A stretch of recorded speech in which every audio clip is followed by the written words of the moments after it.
Hola, ¿qué tal? Qué gusto saludarle. Yo soy Luisa Canturríos y le doy la bienvenida a una emisión más de #Polémica en redes. El pasado jueves 5 de enero fue detenido en Culiacán, Sinaloa, Ovidio Guzmán, hijo del narcotraficante, hoy preso en los Estados Unidos, Joaquín El Chapo Guzmán.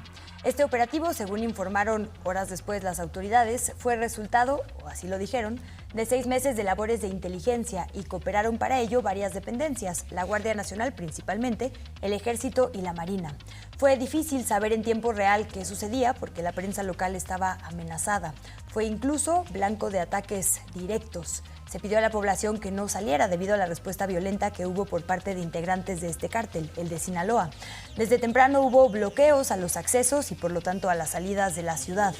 El hecho es ya llamado en los medios un segundo culiacanazo, y es que los antecedentes y las reacciones políticas e incluso mediáticas no se pueden obviar. De hecho, este tema ha tocado todo lo demás con lo que abrimos la agenda este 2023, una visita de alguien tan importante como el presidente de los Estados Unidos y todos los demás temas han sido tocados, entrelazados con el #Ovidio. Por ello invitamos a un panel de personas expertas para analizar este asunto. Me acompañan aquí en foro y se los agradezco muchísimo el maestro Luis Ángel Hurtado, quien es director general de Comunicación Política Aplicada y del Laboratorio de Tecnología Política. Bienvenido, tocayo, una vez más a esta emisión. Al contrario, tocayo, un gusto como siempre estar aquí en Polémica en Redes. Muchas gracias. Y quien siempre rompe nuestros récords de audiencia, el periodista, editor en Pie de Página, director de esta red de periodistas de a pie, Alberto Nájar, bienvenido y muchas gracias también. Gracias, Luisa, gracias por la invitación. Muchas gracias. Nos acompaña también, pero a distancia, el doctor Luis Daniel Vázquez Valencia, quien está en el Instituto de Investigaciones Jurídicas de la UNAM. Bienvenido y muchas gracias, doctor. ¿Qué tal? Hola Luisa, gracias por la invitación. Al contrario, gracias, porque justo sabemos que es un horario en el que tienen muchas actividades y más en este inicio de año y qué inicio de año, así que muchísimas gracias a los tres por estar por acá. Es sin duda un tema que tiene muchísimas aristas y que es difícil escoger desde dónde comenzar el análisis. Les propongo entonces que lo hagamos de forma cronológica porque nos da pie para hablar del tema justo de redes sociales, de infodemia, desinformación y también del contexto social, político y pues de seguridad, que es muy importante. Quisiera empezar con un tuit que solo voy a poner como ejemplo. Es una imagen de una cuenta AG, se llama Únicamente, pero es un video que estuvo circulando ampliamente y me parece importante decir, nos despertamos este jueves 5 de enero con imágenes como esta, unas ráfagas que venían o salían del cielo y hacia el cielo, que claramente nos hablaban de que había pasado algo muy importante, ¿no? Digamos, este nivel de bloqueos, de imágenes de incendios, de ráfagas, la ubicación, ¿no?, que se daba, digamos, a este tipo de imágenes, ahí el mismo tuit lo dice, no es Afganistán, es Culiacán, nos indicaba que había pasado algo muy grave o por lo menos que iba a ser de gran trascendencia en Culiacán. Y preguntarte por eso, para empezar, Luis Ángel, si me permites, por la parte de las redes. Siempre que pasa algo, lo primero que tenemos como audiencias, como ciudadanía, son imágenes y no sabemos si, uno, son reales, dos, si son actuales, tres, si corresponden a esa ubicación. Y fue, antes de cualquier versión, lo primero que tuvimos por muchas horas, aquel jueves. ¿Cuál es tu lectura, digamos, de este primer incidente hoy llamado Culiacanazo 2, que después hablaremos de por qué no decirle así? Bueno, primeramente es un tema, como ya bien lo señalabas en la introducción, tocaya, en el cual la información estaba fluyendo en tiempo real, hay que decirlo así, porque fue una operación que se realizó justamente en la madrugada del día jueves, bueno, de la semana pasada, y donde justamente inclusive la información fue tan cuidada desde el gobierno federal y por supuesto la administración del presidente Andrés Manuel López Obrador, que cuando se le cuestiona, digamos, directamente al presidente en la conferencia de prensa mañanera, pues él dijo respetuosamente que iba a dar más información con el transcurrir, digamos, del tiempo, porque era una operación muy delicada.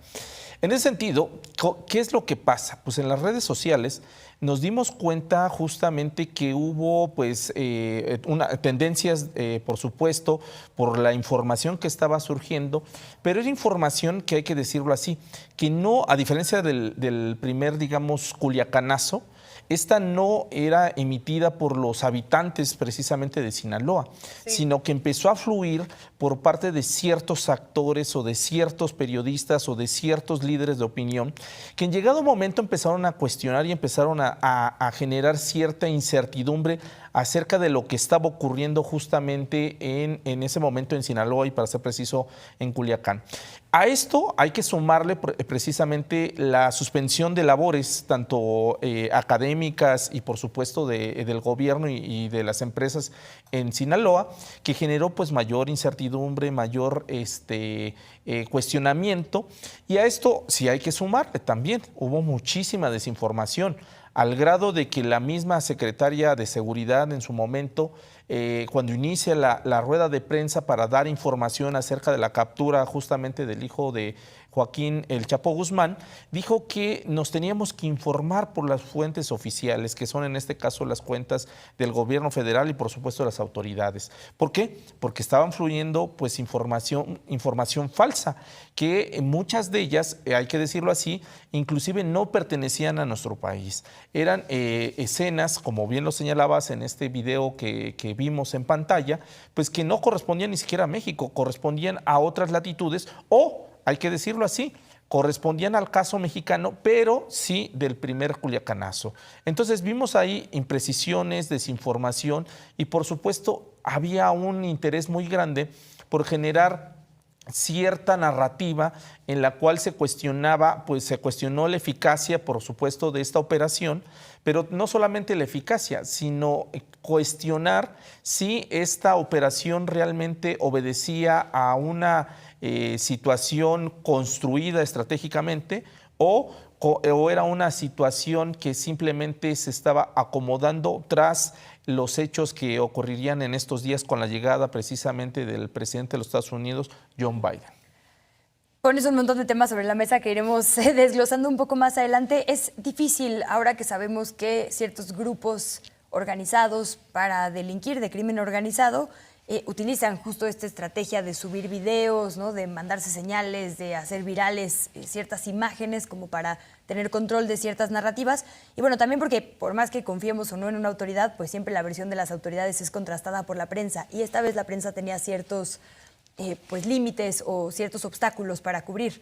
Efectivamente, como dices, Luis, una vez que se confirma que estas imágenes con las que amanecimos eran por la detención de Ovidio Guzmán, entonces vienen los análisis. Y ahí quisiera poner varias cosas sobre la mesa. Me parece que ahí empezó, digamos, la verdadera polémica en redes, ¿no? Más allá de estos momentos que enfrentamos regularmente de tener que contrastar posibles fake news, empezó la discusión sobre por qué Ovidio, por qué solo Ovidio, ¿no? Si es él el objetivo, si es el objetivo del cártel o únicamente un tema de que justo era una recaptura, porque en este preciso momento hay o no una coincidencia de tiempos por esta cumbre, cómo fue la detención, ¿no? Se nos dio una versión oficial que ahora también ha sido contrastada con los días o por lo menos se le han ido sumando elementos a analizar. Quisiera poner, Daniel, Alberto, rapidísimo un par de hilos que me parecen interesantes y de ahí si quieren analizamos un poco más. El de Carlos Pérez Ricard, que dice, algunos apuntes sobre lo sucedido esta mañana en Culiacán. Los chapitos llevan varios meses muy debilitados, tienen una doble guerra, con las otras facciones del antiguo cártel de Sinaloa y con el cártel Jalisco Nueva Generación. Llevan 2 años refugiados en el negocio de las drogas sintéticas. La detención de Ovidio Guzmán se da en el contexto de debilidad de los chapitos. Preguntarles primero eso, ¿no? ¿Por qué Ovidio 2 veces? Tiene que ver con su descuido personal, con ser un objetivo prioritario. Sigue Carlos Pérez Ricard. El contexto importa. La próxima semana visitará Biden la Ciudad de México. El último viaje de un presidente de Estados Unidos fue en 2014.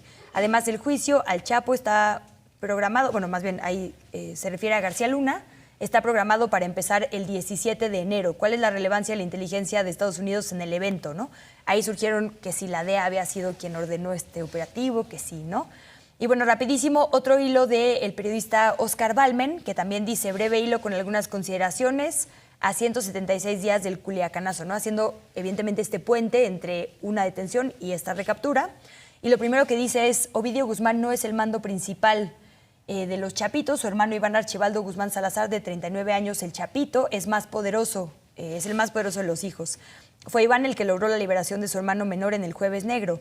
La detención de Ovidio Guzmán no es un golpe letal para el cártel de Sinaloa, ni siquiera un eventual arresto de Iván Archibaldo. Sus rutas hacia Estados Unidos y Sudamérica, sus fabricantes de drogas sintéticas, sus laboratorios clientes envíos siguen intactos. Son hilos larguísimos que le recomiendo a nuestra audiencia que lea si le interesa el tema, pero entonces nos dejó con pues más preguntas que certezas. Alberto, te lo pregunto primero, e insisto en esto, ¿por qué Ovidio 2 veces? ¿Por qué solo Ovidio? ¿Y por qué este momento? Si es que alguna de esas respuestas preguntas tiene ya una respuesta. Mira, ¿por qué Ovidio? Pues yo tengo la impresión que era una cuestión de orgullo de la Secretaría de la Defensa Nacional. Después de la humillación, porque así se puede manejar, pues, que tuvieron hace 3 años, cuando prácticamente fueron obligados a soltar a este personaje, a Ovidio Guzmán López, pues había una especie como de revancha de parte del ejército, de pues recapturar ese objetivo que se les fue. Finalmente la obediencia que tienen los soldados al comandante supremo de las Fuerzas Armadas, pues sí está legalmente establecida, pero eso no significa que todos los soldados, o sea, la tropa, esté realmente muy contenta con algunas de las órdenes, se disciplinan y cumplen, pues, pero bueno, ahí queda siempre este tipo de temas.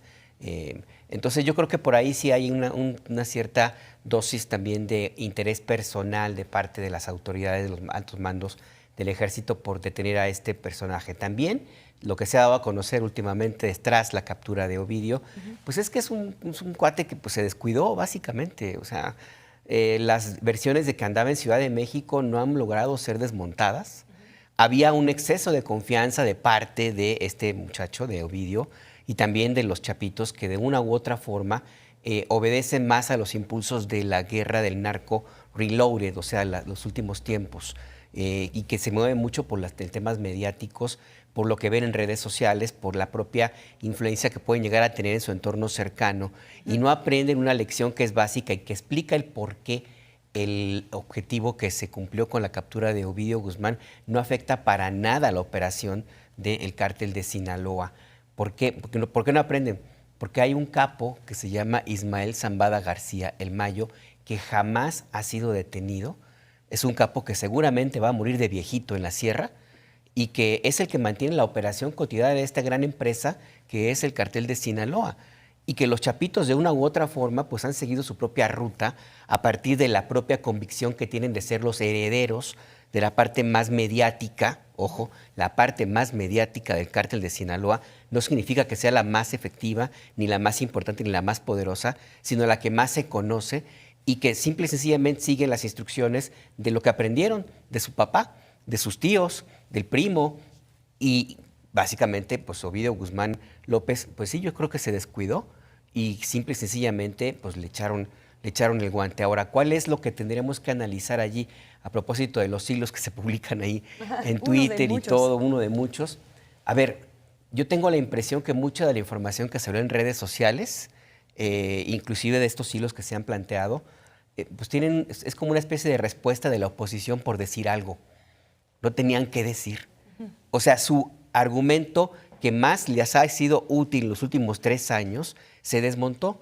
¿Cuál era el argumento? Que había un pacto del gobierno del presidente López Obrador con el cártel de Sinaloa. ¿Cómo lo justificaban? Además de la foto con la mamá del Chapo, con la liberación de Ovidio. ¿Qué es lo que sucede entonces? Si detienen a Ovidio, pues el sustento de esa versión de que hay un pacto se cae. Y algo tienen que decir. Y de ahí salió la especie de que traicionaron al pacto que había del cártel de Sinaloa con el presidente López Obrador, lo cual me parece a mí totalmente pues, fuera de lugar. Eso revela un desconocimiento total de cómo funcionan las organizaciones de delincuencia organizada. Y además ahí también pues, está la narrativa de que tenemos que analizar en el sentido estricto a quién le sirve la captura de Ovidio Guzmán López. Evidentemente que a las autoridades de Estados Unidos que lo buscan, no les sirve al cártel de Sinaloa porque simplemente se deshacen de un personaje que se descuida y que abre grietas. Y, ojo, la posibilidad de que por la inexperiencia de Ovidio y la forma como él mismo se descuidó, y la forma como opera, pues lo van a torcer, lo van a obligar a hablar, va a hablar. Y hay muchas posibilidades de que se convierta en un sapo, en un soplón. Y ahí el cártel también ya tiene la experiencia de cómo blindarse en ese sentido. Y ya para no extenderme más, ¿a quién le beneficia? Al presidente Andrés Manuel López Obrador, ni modo. ¿Por qué? Porque demuestra básicamente que la narrativa que se planteó, no solamente por el famoso supuesto pacto con el cartel de Sinaloa, sino que le han reprochado una y otra vez que privilegia los abrazos y que deja libres a los capos, pues resulta que no es tal, porque resulta que ahora sí había abrazos, pero también hubo balazos. Y entonces ahí ya se desmonta otra de las narrativas, que era que el presidente López Obrador está siguiendo una estrategia que no correspondía con los resultados que hubo en el pasado. Si somos estrictos, la operación que se siguió con Ovidio Guzmán López es exactamente igual a la que se ha seguido en el gobierno de Calderón y de Enrique Peña Nieto. Descabezar a los capos, atrapar a los capos mediáticos, hacer mucho ruido, crear una narrativa de que se va ganando la guerra, aunque no sea así, como ocurrió con Calderón, y finalmente pues la estrategia es la misma. Entonces, la oposición simplemente se queda sin argumentos. Ese es el regalo que recibe el presidente López Obrador. ¿Por qué? Pues porque la oposición ya no tiene forma de decir que la estrategia de seguridad no funciona y que era mejor la de antes, porque a Ovidio la agarraron con una estrategia muy parecida a la de antes. Pues más cosas sumadas sobre la mesa, no quisiera ser Daniel, pero permítanme ir primero a una pausa para no interrumpirte, estimado doctor, y después regresar con todo esto que nos deja Alberto Nájar sobre la mesa. Yo preguntarte también sobre todo por esta parte, ¿no? De lo simbólico. El gobierno también tenía que tener un gol, digamos, de certeza, de estrategia, y hablar de algo que tú mencionas mucho, la macrocriminalidad, ¿no? Y justo esto se conecta con un juicio que está por comenzar, Genaro García Luna. ¿Es posible pensar solamente en dos bandos como los criminales malos y el gobierno bueno cuando ha estado tan hilvanado o entrelazado en la historia de nuestro país? Vamos a una pausa y regresamos para seguir discutiendo esto. Mientras, mándenos sus comentarios. Si tiene preguntas para nuestro maravilloso panel, puede hacerlas llegar a @canal14mx. Regresamos en cosa de minutos.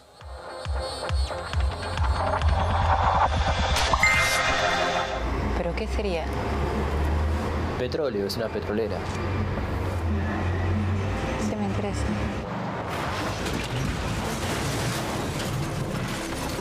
Vos no te das cuenta, pero nos vamos a morir acá.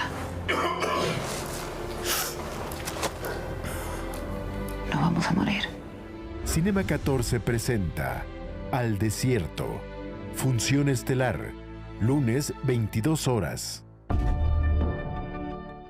¿Qué andas echando las trampas a unos monchis, no? Y a partir de ahí surgió el desarrollo de Amores Perros, como este mosaico de realidades de la ciudad. Todo lo que han sufrido sin quejarse. Una cosa es una cosa y otra cosa es otra cosa, ¿no? Es un antes y un después del cine nacional. Con los curas y lejecitos, como dijo don Benito Juárez.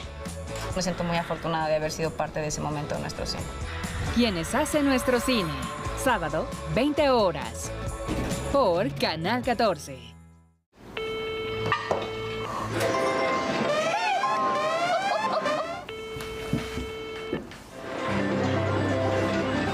Aquí lo único que no entiende eres tú. No va a venir y ya lo sabes. El lunes no te quiero ver en la casa. ¿Qué les vamos a decir a los niños? Por favor. Cinema 14 presenta Ayúdame a pasar la noche. Función para desvelados. Lunes, 23:40 horas. Una nueva temporada para compartir pasiones, gustos y vidas. Es una expresión de coraje, de disciplina, de supervivencia. Pues es precisamente la palabra comunidad. Somos muy apasionados con lo que nos gusta. No te pierdas aquello que nos mantiene unidos. Y esto es lo que somos. Lo que somos. Sábados a las 19 horas.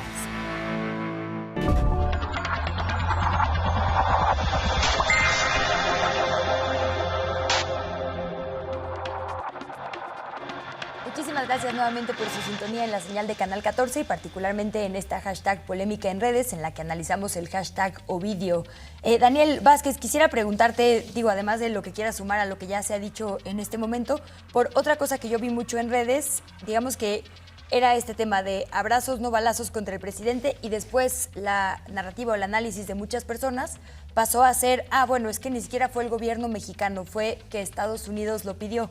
Quisiera que veamos un par de tweets rapidísimo. Para empezar, el del analista Sergio Aguayo, que dice, interesante, por la mañana detienen a Ovidio Guzmán en Culiacán, por la tarde-noche el canciller Marcelo Ebrard informa que el avión con Joe Biden siempre sí aterrizará en el AIFA, en el Felipe Ángeles. Amor con amor se paga. Y esta versión fue contrastada, sobre todo por reporteros un poco más especializados o de campo, como Adrián López, que además está en Culiacán, del noroeste, que dice: sigo creyendo que la detención de Ovidio no se hizo exprofeso para quedar bien con el gobierno estadounidense. Básicamente porque un operativo de ese tamaño necesita meses de inteligencia y planeación y se ejecuta en el mejor momento, que se abona la relación bilateral, sin duda. Y ahí también me parece importante diferenciar que, digamos que DEA y Joe Biden son cosas bien distintas, ¿no? Biden daba una conferencia casi a la par de la detención de Ovidio, ni mencionó el tema, ni nadie le preguntó, ¿no? Él estaba hablando de migración en la frontera y de su visita a Texas. Entonces, pues ahí un poco preguntarte por esto. ¿Por qué se intenta posicionar que es un tema que le interesa a Estados Unidos? Sabemos que sí, pero ¿habría, digamos, alguna relación evidente? Y todo esto que decíamos también, se habla de la guerra, decía Rosa Isela, en realidad no queremos ganar una guerra, queremos construir la paz. De repente ya no sabemos muy bien por dónde va la estrategia, pero esto, pues decía Alberto Nájar, le benefició al presidente, la oposición insiste en que no, y ahora ya no sabemos ni si salió de Estados Unidos, salió el gobierno mexicano. Hay demasiadas versiones cruzadas por personas que, pues la verdad, son analistas que tienen mucho foro. ¿Tú qué dirías o cuál es tu lectura ya con varios días de pensamiento? Sí, son muchos los puntos, como dices, que hay sobre la mesa, pero me gustaría hacer nada más pues 3 apuntes muy rápidos. El primero tiene que ver con el desafío que las redes le ponen al gobierno con algo que yo creo que es una cotidianidad informativa inmediatista. Nadie más como tú o como Alberto, que tienen espacios noticiosos, yo creo que los viven de forma muy clara, en donde a veces un noticiero de 1 hora, de 2 o de 3 horas, pues parece insuficiente con las noticias que llegan, ¿no? Justamente de forma inmediata y de forma cotidiana y de forma además que se está sucediendo en ese preciso momento. Y frente a eso me parece que tenemos dos respuestas posibles.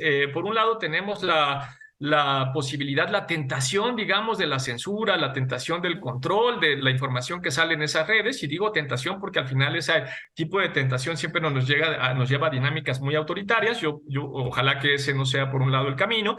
Y el otro, que es el desafío en realidad relevante, que es la segunda posibilidad frente a esa cotidianidad informativa tan inmediatista, es la de cómo puede el Estado responder primero con la misma velocidad, cosa que se hace muy complicada, justamente responder con la misma velocidad, pero y además hacerlo con información suficiente, verificada, ¿no? Que sea creíble. Entonces ese es el desafío, yo creo, principal frente a los problemas de información y sobre todo de falsa información que se da muchas veces en las redes, es que tenemos que inundar desde el otro lado, desde fuentes oficiales, tenemos que inundar con información efectiva y verificada lo que está sucediendo en ese momento. Entonces ahí tenemos un desafío, que es el desafío, bueno, primero de varios medios de comunicación, por supuesto, pero también especialmente del gobierno.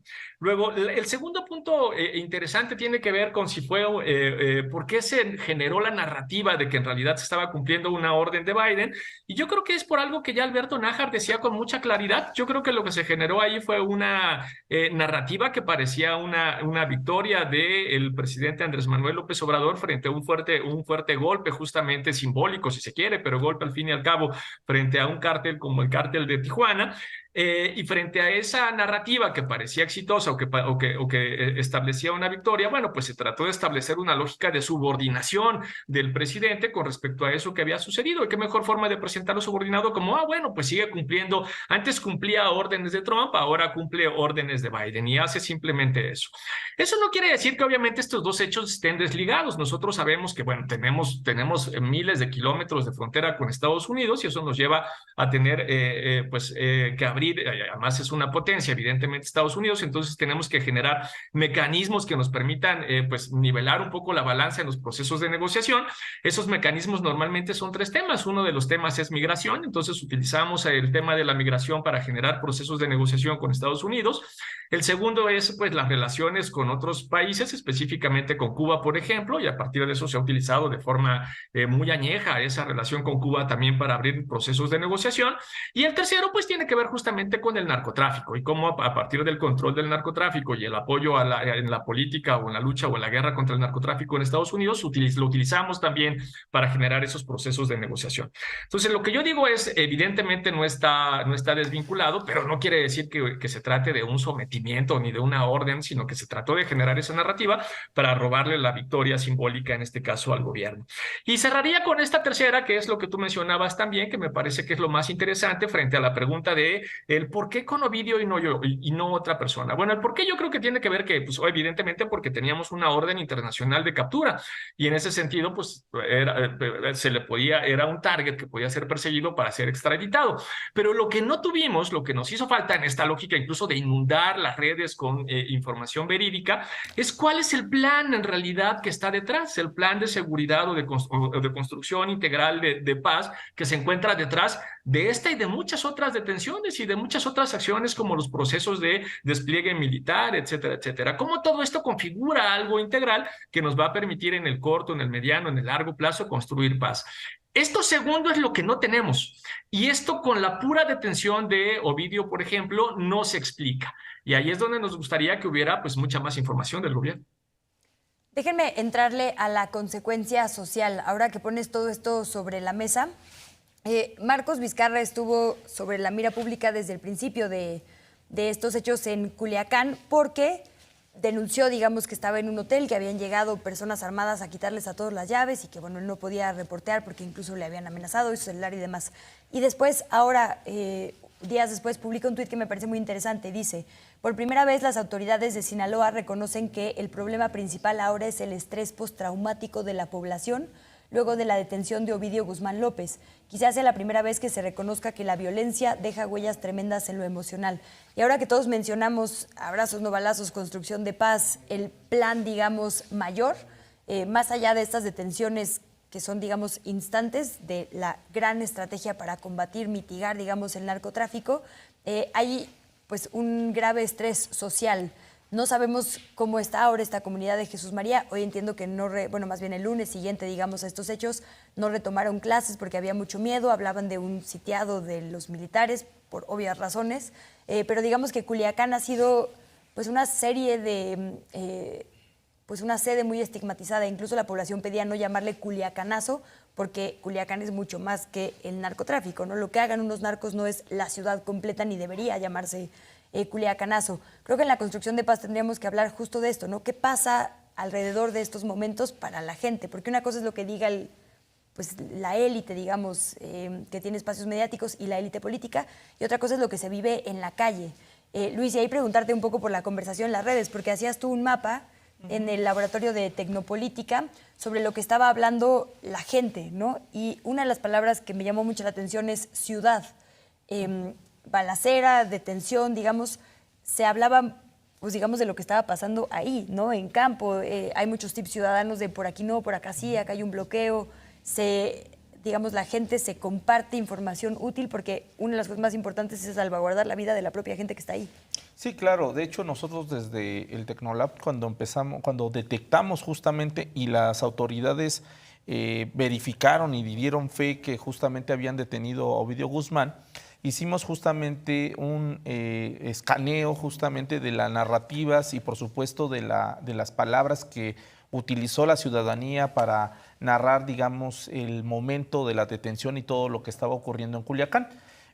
Hicimos un análisis de 13,831 conversaciones en el periodo justamente del día jueves al día viernes.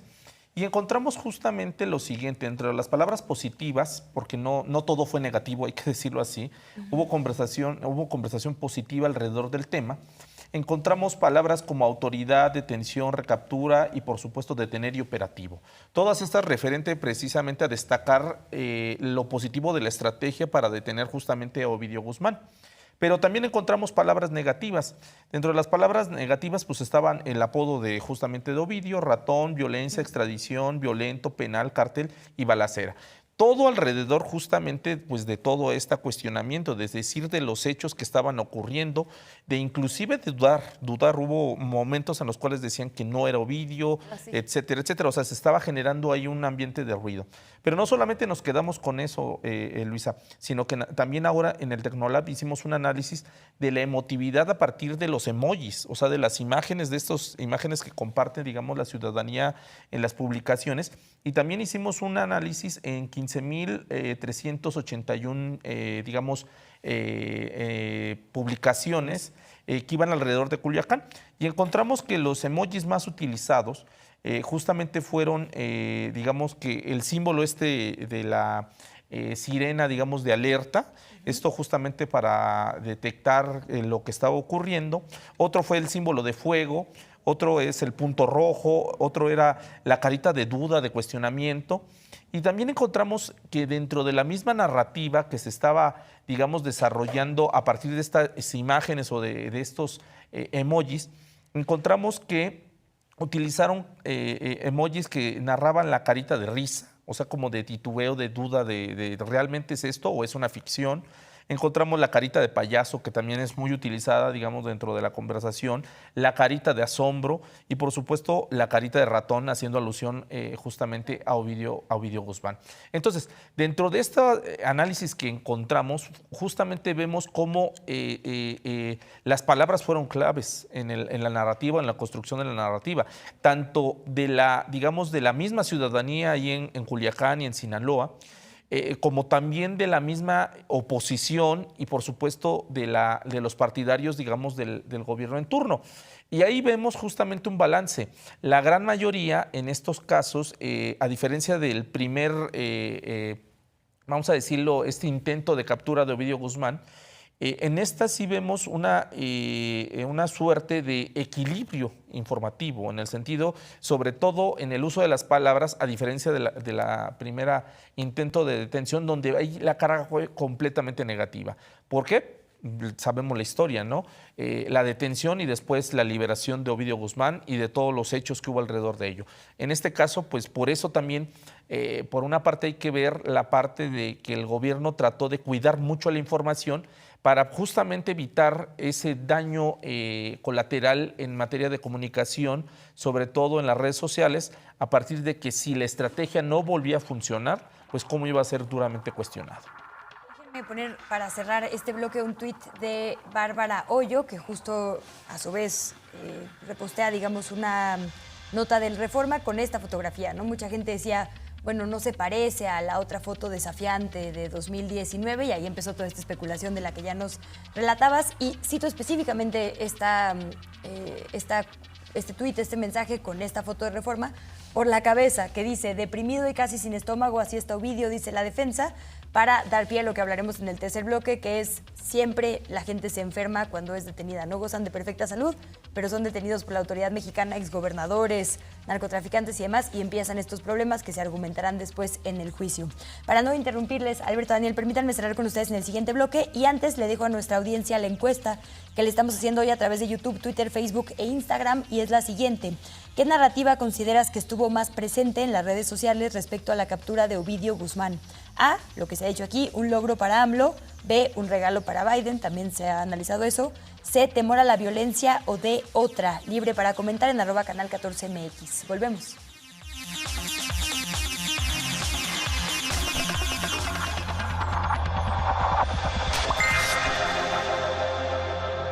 ¿Pero qué sería?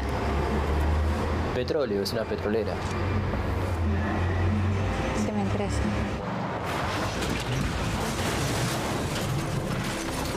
Vos no te das cuenta, pero nos vamos a morir acá.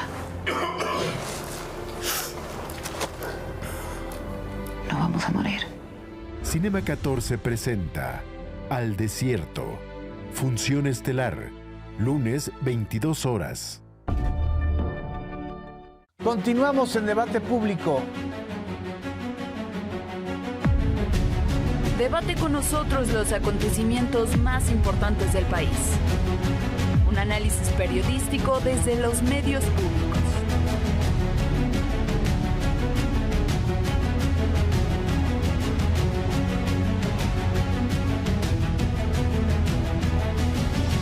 Debate público, martes, 21 horas. En realidad, mi trabajo es el que me ha ido contando quién soy yo. Es que la vida y el arte no pueden ir separadas en una persona.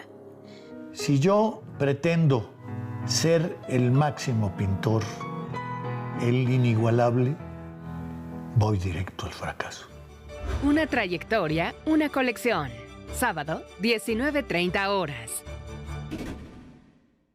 Tintán está decidido a morir. Tan es así que el sindicato de asesinos hará hasta lo imposible por concederle su deseo. Ahora Ahora no me hagan saber cuándo voy a morir, ni cómo, ni a qué horas, ni dónde. Pero no dejen que me arrepienta. Aunque me les hinque, mátenme. Ojalá esté envenenado. Cinema 14 presenta Mátenme porque me muero. Matiné, martes 12:30 horas.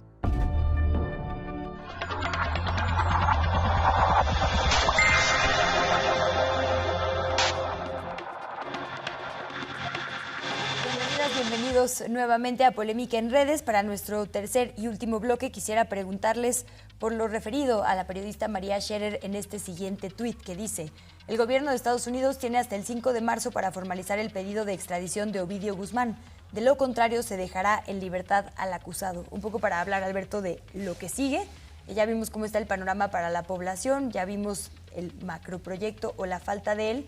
Y en ese sentido preguntarte qué sigue. ¿Se detiene alguien de muy alto perfil, tal vez mediático más que terrenal? ¿Y qué sigue? Efectivamente no hay acusaciones en su contra en México. A Estados Unidos sí le interesa o no le interesa. Hay todo un contexto de un juicio, el del siglo, del Chapo Guzmán, donde otros narcotraficantes declararon, y uno que viene en el que se acusa a un exsecretario de Seguridad de vínculos justo con el cártel de Sinaloa. ¿Está ligado? ¿No está ligado? ¿Le interesa a México? ¿Le interesa a Estados Unidos? Mira, yo creo que le interesa a Estados Unidos por una cuestión también meramente mediática y por la posibilidad de meter más presión a su papá. Al Chapo. Al Chapo, que está también haciendo apelaciones de su propio proceso judicial, y él mismo ha argumentado que se violaron sus derechos porque los jurados tuvieron contacto con noticias y con personajes que pudieron haberle influido en la determinación que tomaron finalmente. Es difícil que le cambien la sentencia, pero bueno, ahí está. Le puede servir a Emma Coronel, que ella es la última esposa o la esposa más reciente pues, de Joaquín Guzmán Loera, el Chapo. Y puede servir también de una u otra forma también para meter presión a otros personajes que están en esta dinámica de los procesos judiciales. Genaro García Luna, por ejemplo, que es el que va a empezar su juicio ya prácticamente este domingo 9 de enero, se eligió, ya empieza el proceso para elegir al jurado que lo va a juzgar. De una u otra forma pudiera servir, no necesariamente por la información que tenga Ovidio, sino como para mandar el mensaje de que efectivamente el cerco se va cerrando. Estados Unidos y sobre todo la agencia antidroga, la DEA, se mueve mucho por la cuestión mediática. Así ha sido siempre, así ha sido siempre. De hecho, el nombre de cártel que se le atribuye a las organizaciones de delincuencia organizada, pues lo inventaron ellos, porque en realidad pues no, los capos no lo usaban, ellos no lo usaban, el famoso cártel de Guadalajara. En realidad era un grupo de varios aliados que se conocían y trabajaban juntos, y que el capo de capos pues sí era Miguel Ángel Félix Gallardo, pero no era un cártel así como tal. Le pusieron de esa manera para justificar varias operaciones que luego vinieron. Les cayó como anillo al dedo el asesinato del Kiki Camarena, porque les sirvió para justificar el lobby político que hace la DEA en Estados Unidos. Y de esa manera es como han planteado muchos de los juicios en Estados Unidos. Si revisamos lo que ocurrió con el Chapo Guzmán, una buena parte de los testigos que acudieron allí eran como de oídas. Fueron 3 o 4 los que realmente tenían información muy puntual que hundieron al Chapo. Pero sobre todo lo que lo hundió fue la tecnología, la intervención que hubo de sus Blackberries, de su sistema de comunicación. Déjame, no puedo no preguntarte. Entonces, ¿no es un tema, como se dice, de combatir el tráfico de fentanilo? ¿Qué le interesa a la DEA y a Estados Unidos de Genaro García Luna? Porque en México lo tenemos clarísimo, pero allá, ¿qué quieren? De Genaro García Luna, pues por supuesto todo el conocimiento que tiene de varios políticos.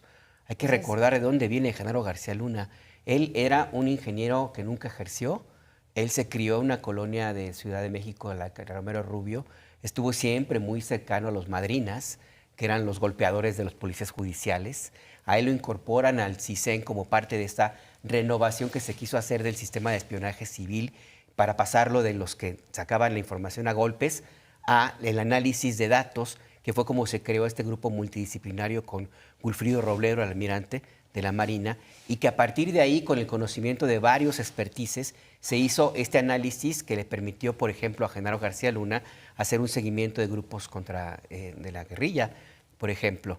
Y a partir de ahí aplicó todo su conocimiento para reunir información de muchos políticos. ¿Cómo es que llegó al gabinete? Pues porque le vendió a los políticos la información que tenía, le dijo a Calderón y a su esposa Margarita Zavala que tenía expedientes de Santiago Krill, y a partir de ahí, pues por supuesto que lo incorporaron, y a partir de ese momento, pues empezó a crearse su lugar allí, pues. Entonces, esta información muy puntual de la clase política mexicana es la que le interesa a Estados Unidos, de Genaro García Luna. De Ovidio le interesa más el tema mediático, otra vez un tema también de orgullo, un tema de la DEA de decir agarramos a un gran capo. Nada más revisar de qué está acusado Ovidio, de meter, ¿qué? 5 kilos de metanfetaminas, o sea, 500 kilos de marihuana. El cartel de Sinaloa mete una cantidad impresionante de drogas todos los días.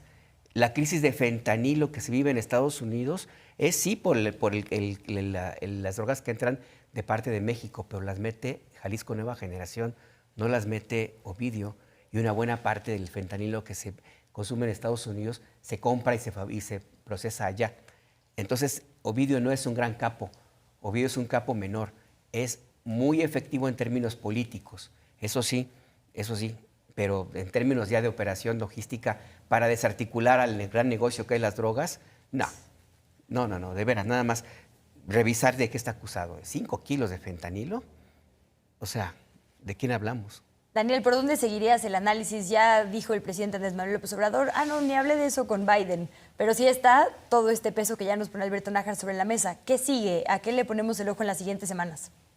Es bien difícil intentar ser optimista, y mira que es principios de años después de escuchar a Alberto, ¿no? Es como la cosa no va para ningún lado.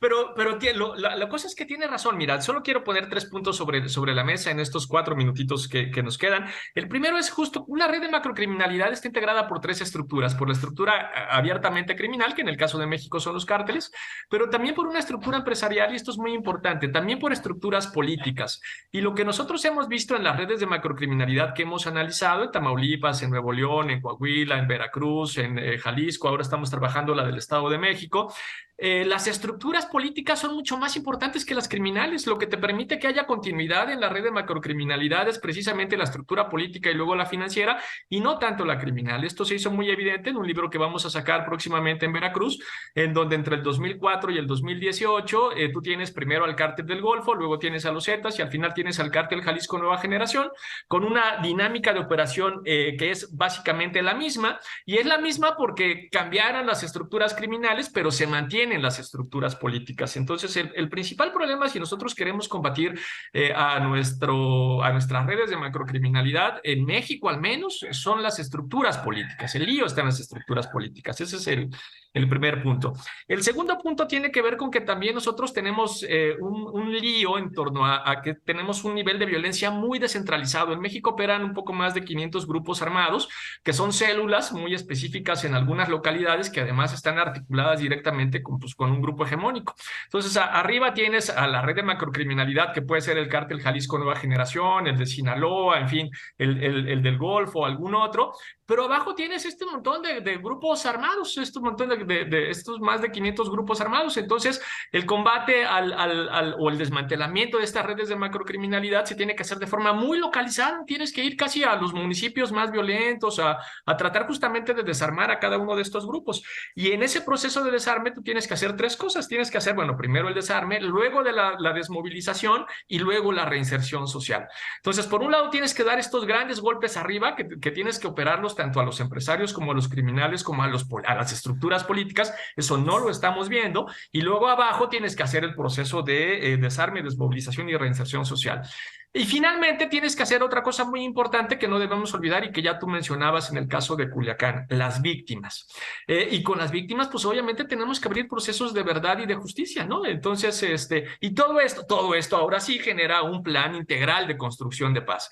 No es que yo diga que el gobierno no está haciendo nada, está haciendo cosas en todos estos elementos, pero lo que no logramos mirar es una articulación en eso que se está haciendo.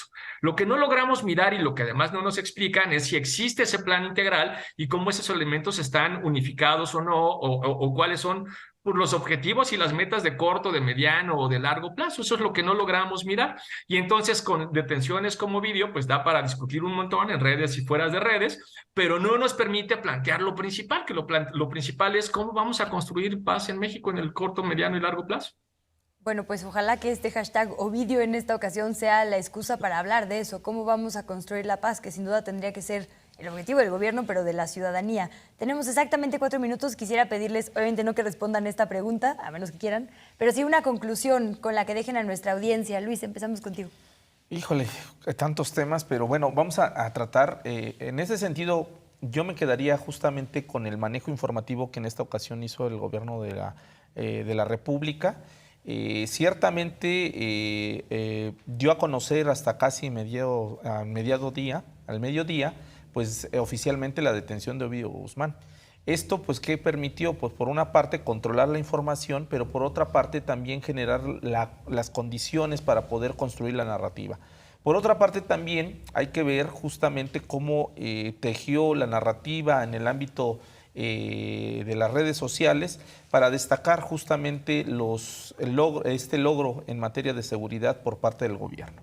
Muchísimas gracias, Luis Ángel Hurtado. Alberto Nájar, ¿con qué nos dejas en un minutito de conclusión, por favor? Mira, en esta dinámica que se dio en estos días, a veces hace falta una palabra que creo que es importante, más allá de lo que pueda uno pensar o no, se llama generosidad. Y la generosidad implica también el reconocimiento de que politizar todo ad nauseam, o sea, de tratar de sacar raja política, de tratar de establecer parangones o medidas y comparaciones de esta naturaleza solo para tratar de combatir un proyecto político, lo único que se consigue con eso es profundizar la gran huella y la herida que tiene México. México es un país herido. Hay más de 100,000 personas desaparecidas. Hay una espiral de violencia que no se puede parar. La solución está allí, pero no se deja aplicar. No se le deja aplicar. Y en la medida que la discusión se siga concentrando en este tema, los que van a ganar son los perpetradores y los que van a quedar al garete son las víctimas. Y yo creo que es importante, inclusive los partidos políticos y los políticos tienen que pensar que si quieren ganar elecciones, las elecciones no se ganan en Twitter.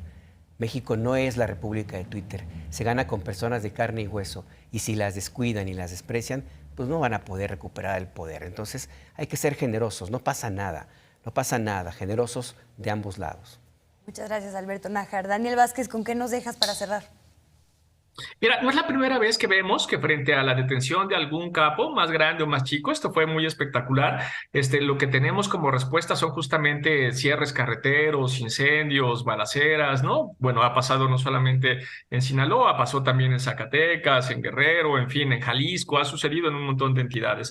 Entonces, yo lo que espero mirar en no mucho tiempo es justo este trabajo de desmantelamiento, de desarme, de desmovilización y de reinserción social, que permita que a la vez que vas desmantelando estos grupos armados, estos poco más de 500 grupos armados, pues eso te permite justamente también hacer las grandes detenciones sin que la respuesta sea esa, sin que la respuesta sea el caos, sin que la respuesta sea la balacera, sin que la respuesta sea necesariamente el poner en peligro al resto de la población civil. Yo espero que esos dos esfuerzos se hagan, porque se tienen que hacer esos dos esfuerzos conjuntos. Y me quedo con las palabras de Alberto, generosidad, porque construir paz, eso es algo que nos conviene a todos, y eso es algo que nos tiene que embargar a todos en ese esfuerzo, ¿no? Entonces, ojalá que así sea. Muchísimas gracias, Daniel Vázquez. Gracias sobre todo a nuestra audiencia y a la producción. Permítame compartirles los resultados de la encuesta que le hicimos a través de redes sociales. La pregunta era, ¿qué narrativa consideras que estuvo más presente en las redes sociales respecto a la recaptura de hashtag Ovidio Guzmán? Un logro para AMLO tuvo el 65% del promedio de votos entre YouTube, Instagram, Facebook y Twitter. Un regalo para Biden, 28%. Temor a la violencia, 5%. Y otro únicamente 2%. Gracias por acompañarnos en esta polémica en redes, una de muchísimas que habrá este año, así que nos vemos en la siguiente.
A continuación, estreno